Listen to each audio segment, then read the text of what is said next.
Hello, my name is Pooja. Welcome to this week's Sunday special episode of Around the World. In this program, we deliberate on the global events that shape the world we live in. We will discuss one such event in today's episode. This country has been a victim of economic crises for centuries, despite having vast reserves of natural resources. By utilizing these resources, several countries of the world are at the height of economic and technological development. While the citizens of the country itself are facing starvation, actually, these very resources have become the root cause of the economic problems faced by the country. We are talking about the Latin American country of Venezuela. Venezuela often remains in news due to the sanctions imposed on it by the US. However, this time it is in the news for another reason. Recently, the US government has decided to provide some humanitarian aid and relief to the migrants who have fled from Venezuela. The US administration has extended TPS, that is temporary protected status, for the Venezuelans for the next 18 months. Now, TPS will be effective from 10th September 2022 to 10th March 2024.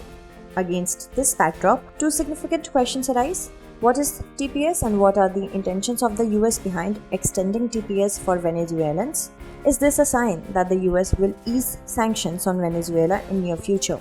We will try to find answers to both these questions in today's story. But first of all, let us know about Venezuela.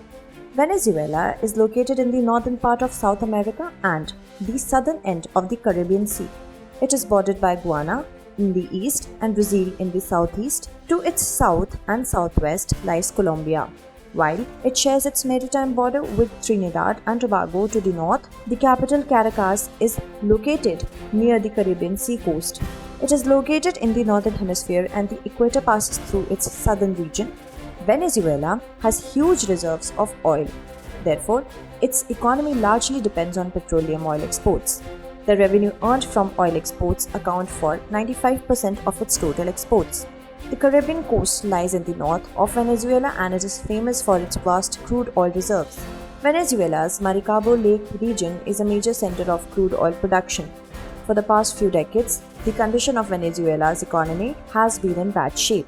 Inflation in Venezuela has reached its peak about 2 years ago and the citizens were forced to leave the country.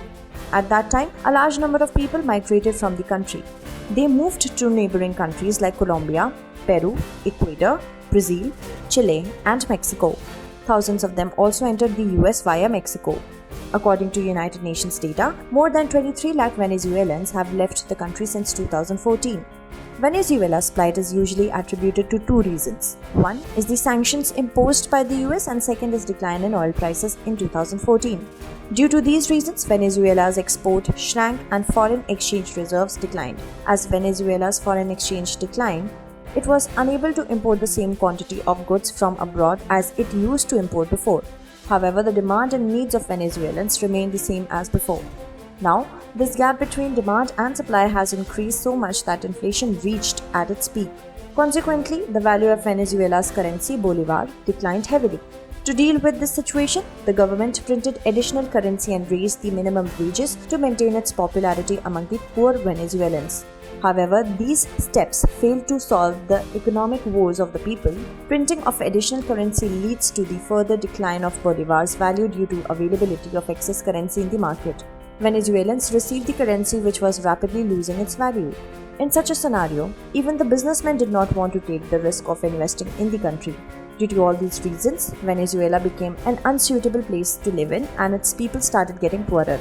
The situation of its citizens can be gauged from the results of the National Survey of Living Conditions, which was conducted jointly by a few Venezuelan universities. According to this survey, about one-third of the Venezuelans eat once a day because inflation has increased so much that they are not able to afford 3 meals a day. The pro-US opposition and sanctions imposed by the US are held responsible for the country's crumbling economy. Now, the question arises that what is the role of the US in Venezuela's crumbling economy and how the US sanctions are responsible for the same. The US relations with Venezuela have traditionally been good. Trade and investment ties have been extremely strong under the democratic governments led by Carlos Andrés Pérez and Rafael Caldera. However, the relations began to deteriorate when Hugo Chavez became the president of Venezuela in 1999. Chavez declared himself a socialist and anti-imperialist and he started considering the US as a rival. In 2002, Chavez accused the George W. Bush administration of supporting a failed Venezuelan coup attempt. Tensions between the two countries escalated significantly after Chavez's allegations. However, Venezuela eventually had to withdraw the allegation. The relations between the two countries became worse in September 2008 when Venezuela ousted the US ambassador by accusing him of backing violent anti-government groups in the country. Venezuela's decision was also supported by Bolivia. Relations between them improved to some extent under President Barack Obama in June 2009. However, it could not last very long. In February 2014, the Venezuelan government ordered 3 US diplomats to leave the country on charges of promoting violence.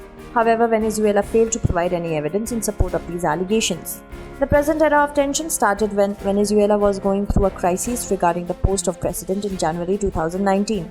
Nicolas Maduro, the then president of Venezuela, outlawed all opposition political parties that defeated his ruling Socialist Party by winning 67% seats in the National Assembly. He also banned the main opposition leaders from contesting the presidential elections. The relationship of the US with the Nicolas Maduro government was not cordial. Therefore, US President Trump announced and recognized the President of the National Assembly, Juan Guaido, as the interim president of Venezuela. Protesting the US decision, Nicolas Maduro severed all ties with the US. He ordered all the employees of the US Embassy to leave the country. Consequently, the US imposed sanctions on Venezuela. These sanctions continue still today and have left the country's economy in tatters. When Joe Biden became the US president, then it was speculated that some concessions would be given to Venezuela with respect to the sanctions imposed. However, these speculations did not materialize. Venezuela was not even invited to the Conference of the American Continent Countries held in June 2022. Consequently, Venezuela began to strengthen its relationship with Iran and Russia, the staunch adversary of the US. Now the question arises that what is TPS and what new interest does the US intend to serve by extending TPS for the people of Venezuela? TPS is one of the means through which the US administration provides humanitarian aid to people in crises at home and abroad. Under TPS, the US Department of Homeland Security is allowed to provide legal protection to citizens of a particular country living in the US for a specific period. When the citizens of a particular country are granted TPS status, then they can apply for legal protection provided that they are not deported from the US for travel and employment. TPS status is usually extended when there is an ongoing armed conflict in the citizen's country, or there is an environmental disaster in the country, or the country is in the grip of a severe pandemic due to which citizens cannot return to their countries safely. Venezuela was first nominated to the TPS in March 2021 when the US Department of Homeland Security declared Venezuela as a disturbed country. Then, 18 months of protection was granted to the Venezuelans in the original TPS, and it also covered all the Venezuelans who have fled from their country. However, the recently announced TPS also only those Venezuelans who were covered in the original TPS. It implies that the new TPS will only give legal protection to Venezuelans who were residing in the United States before March 2021. However, the Venezuelans who arrived in the US after 8 March 2021 are not eligible for temporary humanitarian relief and will be deported. The US has stated that it has extended TPS on humanitarian grounds, but the actual reason is something else. Venezuela has been facing harsh US sanctions for a long time. Its economy has collapsed due to these sanctions. The US was still not ready to offer any relief. Therefore, the country was left with no other option but to join anti-US camp. For this purpose, Venezuela greatly strengthened relations with Iran and Russia, which are also facing US sanctions. When the US perceived that its adversaries are joining hands, then it became concerned about its security. It is being considered that the recent exemption being granted to the Venezuelans by the US may or may not be due to its security concern. Hence, the US wants to stop Venezuela from joining hands with its adversaries by extending this humanitarian relief so that it does not have to face any security issues. However, the US is still not contemplating granting relief to Venezuela in terms of sanctions. If the US was contemplating doing so, then all the Venezuelans who have entered the country after 8 March 2021 would have been covered in the recently extended TPS. Now it remains to be seen whether the relief being provided by the US to Venezuela will pave the way for the removal of sanctions or not. In the next segment of the Sunday special episode of Around the World, we will discuss some other important international news. Turkish President Recep Tayyip Erdogan and Russian President Vladimir Putin visited Iran on 19th July 2022. The two leaders arrived in Iran to attend a summit on the Syrian crisis in Tehran, the capital of Iran. Iran's President Ibrahim Raisi also attended this summit. Actually, a civil war has been going on in Syria for the past 11 years. Turkey, Russia and Iran are among the powers of the world that are running their military campaign in Syria.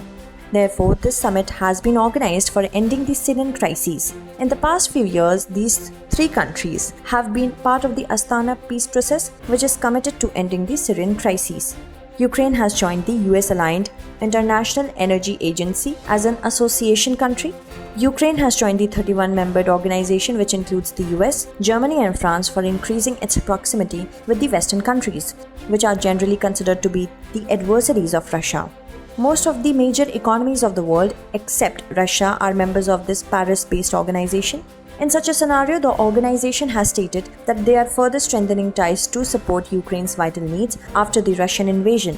On the other hand, Europe is dependent on Russia for energy, and Russia has cut or reduced natural gas supplies to various countries of Europe, including Poland. Hence, Ukraine's move of joining this organization is being considered cardinal.